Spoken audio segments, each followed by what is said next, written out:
What's happening, folks? Back with another reaction, back with some more synth-pop, and we're back with some Erasure. I did do one Erasure reaction so far. It was for a remix of Oh L'Amour I happen to have on vinyl. I had been going through my 80s vinyl at the time.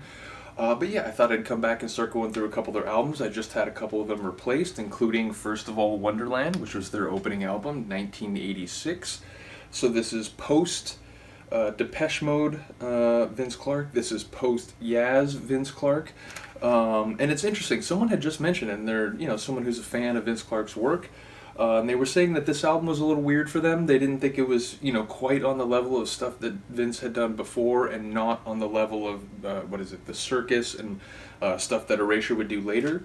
But it's interesting because when I was looking at the track list for this, the first track, Who Needs Love Like That, I very much remember hearing this on the radio. I don't think I had actually the album as a kid, but I do think I had a cassette tape single of that song, as well as I think there was a remix too. I remember hearing, like, on the weekends in Southern California, I don't know if it was K-Rock, but there were like a couple radio stations that would do like 2 or 3 hour mixes where DJs were playing like dance remix of a lot of synth pop tunes at the time. I remember hearing a cool remix of Who Needs Love Like That during one of those sets. So yeah, we're talking Vince Clarke, we're talking Andy Bell. Andy Bell is the singer, Vince Clarke is the synthesizer engineer and musician. And yeah, I don't know their catalog nearly as well as Depeche Mode. I don't know their sort of lyrical themes nearly as well as Depeche Mode, but I do remember a few songs. And I'm going to go through this album. I also got The Innocents recently, so I'm going to start going through their tunes. Shout out a song if you're a big fan of a particular tune that you'd like to hear a reaction to. But yeah, so we're going to start with the first one, Who Needs Love Like That. I don't remember a whole lot about the lyrics, but I do remember a few lines, and even just with the title at hand, it does speak to the notion of, love is a brutal game, and when you're out there, putting yourself out there, being vulnerable, it ultimately means that you can get hurt, and oftentimes people do. And it might not even be an entirely cynical thing. There might be two people who really are trying to make it work, but something about the way their personalities mix means that they end up both getting hurt, or they can both, be less than fully, let's say, earnest toward their commitment to the relationship. And ultimately there are cases where someone is really trying to make it work, but they're being sort of taken advantage of or exploited by the other person because of that sincerity.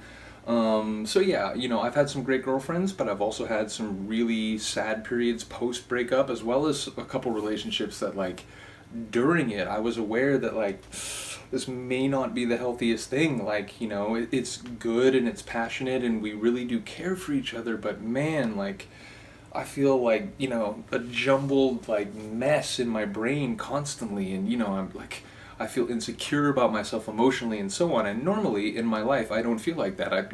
Not that I'm crazy confident, but I'm a pretty confident guy, and I don't really get off my game that easily. But when it has happened in my life, it's been because of intimate relationships and some of the girlfriends I've had. So I definitely think this song speaks to that, topsy-turvy, it can turn you upside down, and man, who needs love like that? Like, who needs it? Like, it can't be good for you, right?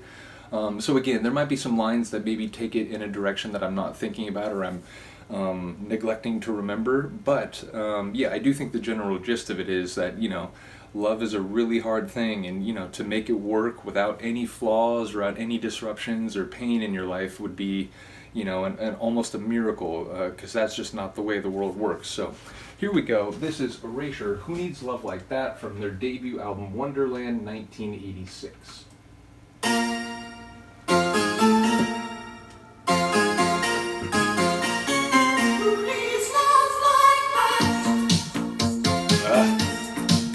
I do love Vince Clarke's bass lines.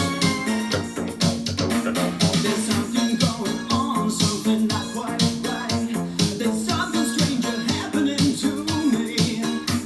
There's someone at the door, I hear voices in my head. It seems things aren't the way they ought to be. Who needs love like that? I always love that melody.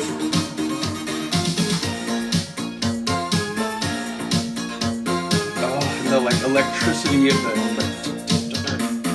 so it's like this little synth work with a lot of, like, I kept my vibrancy. conversation, never changed. And now it's all gone wrong. Do love that percussive rhythm though. Nothing else around me looks Do that, the do that. same. Who needs love like that? Who needs love like that? Love can turn you upside down and leave you cold. It's plain to see you losing all control.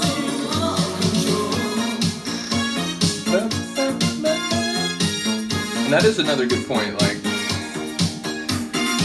when you're really in love, it's like, it can be great, but it can be unsettling because you feel like you do anything. Like, are you even in control of yourself anymore? I don't know.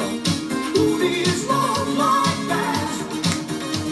I'd like to understand, like to find out why I can't remember all the lines that she said. But then I see your face, and nothing really counts. Don't tell me now this feeling will stay. I do love that, like, upward, like, progression. I don't know if it's a scale, but leading into the chorus, I love that upward progression. Turn you upside down and leave you cold. It's plain to see you losing all control. Has, like, really high sort of synthetic melody, like synthetic chimes or something.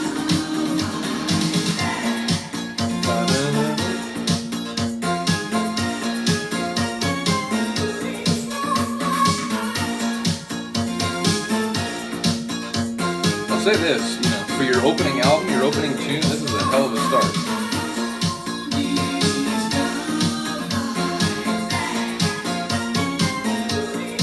Bell has a great voice, like it has to be said.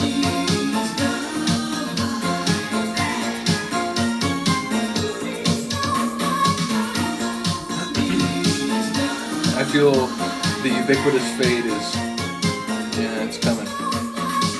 It's a long fade, fair to say. There's a lot of tunes from the 80s where the fade happens much more rapidly. I suppose I object to it a little bit less when it's a longer fade.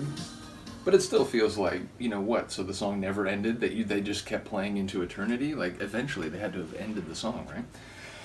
But yeah, that issue notwithstanding, which doesn't relate to Erasure, just relates to my thoughts about fade-out endings more generally. I love it. I think that's a fantastic opening album, like opening, you know, discography tune. Yeah, so like I said, there's a couple other lines in there that, you know, maybe, you know, there's a little more going on than I can perceive. Just on this re-listen now after many years. I don't remember the last time I heard this. I've heard it like since I was a kid, certainly.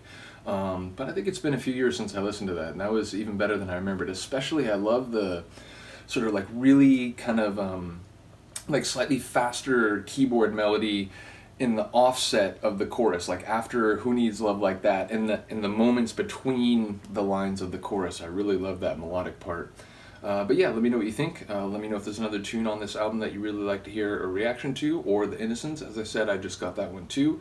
So yeah, looking forward to going through their work. A few tunes I know, Chains of Love, what's the other one? Ship of Fools.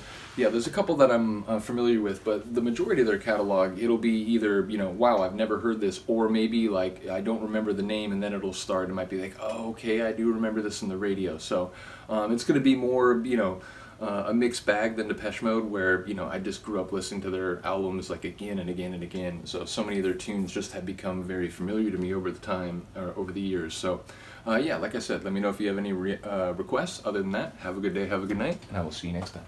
Peace.